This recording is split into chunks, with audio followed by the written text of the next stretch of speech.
Welcome back to another video, Grease and Gaskets. In today's video, I'm going to talk about a new purchase, the Mercedes-Benz SLK 2006 model.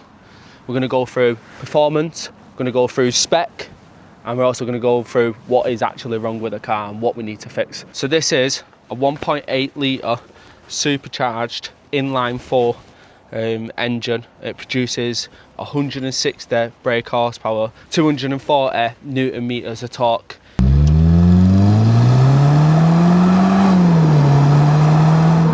So as you can see, the first major problems is the bumper, and we've got cracked headlight as well that needs fixing. We've got damage to the bumper, it's actually coming off.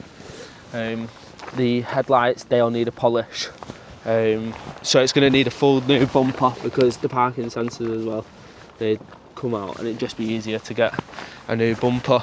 Obviously we've got the usual Mercedes-Benz rust.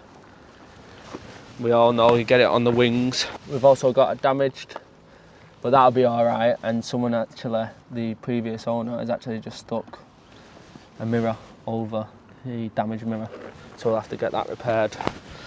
We've got the rear arch that could just be glued back on, I think, and it'll need sanding down and repainting.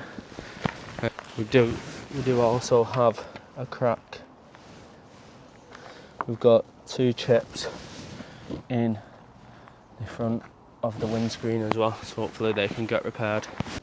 Another thing that I am going to do, I am going to respray the calipers. I think they'll look nice, nice and red. I think red calipers for the wheel. We also need the braking system as well to be re-bled, as it's quite spongy when you're pressing the brakes. Boot space. Does have adequate boot space. This comes up, but you can't drive. I'm saying mine are personal things, but you can't drive without that being put down because the roof comes on top of that then. But for actual boot space, we've got a good enough amount for shopping. Not too bad. And then, as you can see, these have been well greased. The actual mechanisms for the boot. Spec wise as well, it also has automatic folding mirrors, which is decent for a 20-year-old car. Does have rear parking sensors as well. Besides the obvious of the bumper and the rear arch, for a 20-year-old car, the bodywork is in very good condition. So we have got the electric windows, both driver's side and passenger side, and then we've got cup holders. It's actually very useful. We've got the radio system and the phone, but the actual stereo system, it's not good. It's not good. It's not Bluetooth either. We've got the automatic gearbox, which is single clutch, so there is a little bit of lag in that, but we can cope with that. This is for the roof function. Just one button, up or down, and then we've got the wind mirrors function there, and then obviously we've got the good old handbrake. We do have storage there, it's not massive, and we've got it here, but at the minute it's broke. And then we've got windscreen, we've got our indicators there and windscreen wipers, but the car does have cruise control, so that is a pro. Obviously let me cold start. There we are. Does idle a little bit high at the start, and I'm not actually sure why that is. It might just be because it is an old engine, but it tells you what exactly we have. We also, on the gearbox, we have comfort or sports mode as well, so I'll change that from sports to comfort, and then you can go back to sports if like that. And the car has only done 80,864 miles, which is excellent for a car of this age. The steering wheel is just the old Mercedes-Benz steering wheel. Obviously we've got the rear view mirror that you can change as well, so that's pretty smart. We also have the lights up here as well. So we've got the electronic folding roof, which I know for a fact some people do not like. And the reason is, it does take a while. And a reason why I don't really like it as much, you have to be stationary to then work the roof. You cannot be doing it moving. Which sometimes if you've got the roof down already and it starts raining, might be game over for you and your passenger. So first impressions, I am quite impressed, especially with, you know, the stuff that you get in the car. I like the red trim and the red seat belts that go around it. So let's get into driving it, and when we're driving it, we'll get into some of the problems that the car already has and that need fixing.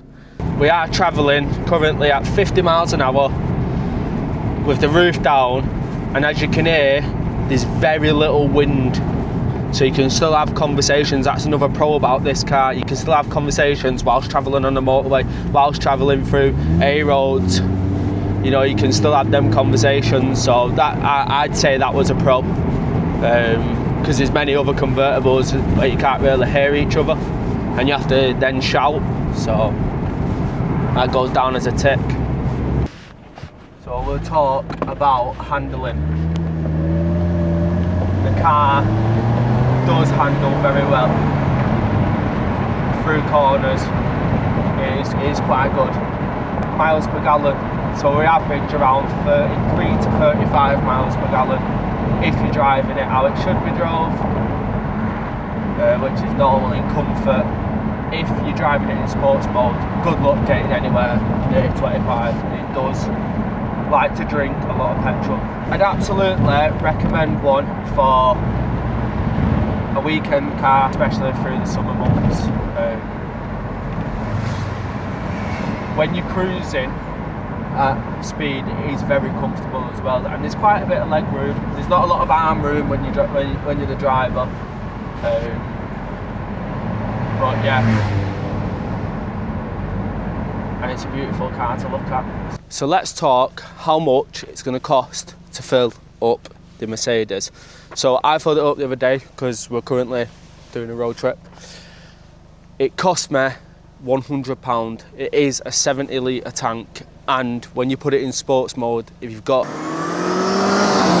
heavy foot disease, obviously within reason of speed limit, it will cost you. On its MOT advisory, it was both front wheel bearings had slight play, which you're going to have to take a look at because its MOT is coming up in 2 months. And then there's a bit of play in the steering, so we think it's the track rod end.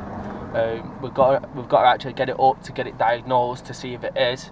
If it is, we'll have to fix it. We're hoping it's not. So we'll talk about one con for me, and it's quite a big one, is this car is not friends with speed bumps or potholes, and especially driving on the UK roads, you've got to be very wary where you put your foot down and give it a little bit, because you hit a pothole and it could be game over. The car is very low, which is better for its handling, but the potholes, that's a no.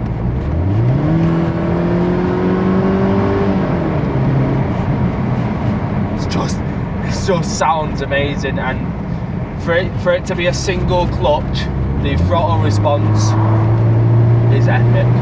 It is. We're already at 60. Honestly, it's definitely a fun car that I'd recommend anybody.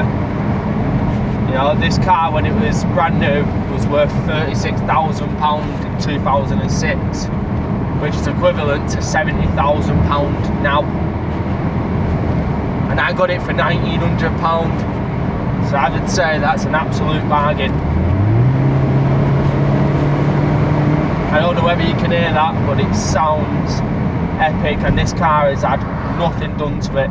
Nothing, no exhaust, mods, nothing at all. It's all stock, and it's just epic. It's epic for when you're on the B roads, you know, and you got the national speed limit and you can give it some, it can hold on.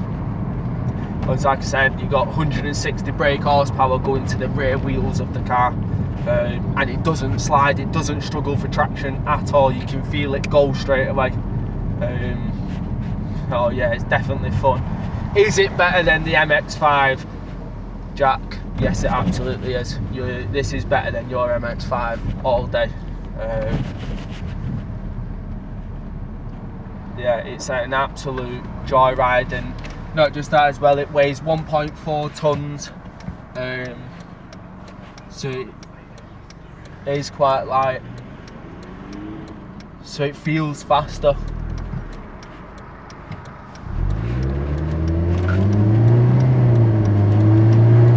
You can just hear the exhaust from it, just for a 1.8 supercharged.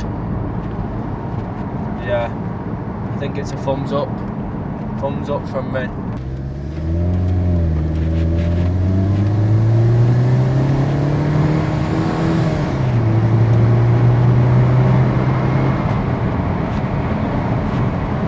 This version is the 1.8 supercharged. They also do it in a V6 3-litre engine running approximately 224 brake horsepower, and it weighs roughly around the same, if not just a little bit more. This is the end of the video. Hopefully I've covered enough performance, spec and what's wrong with it, so make sure you stay tuned in to watch us get it back to looking the best and driving the best. I'll see you next time.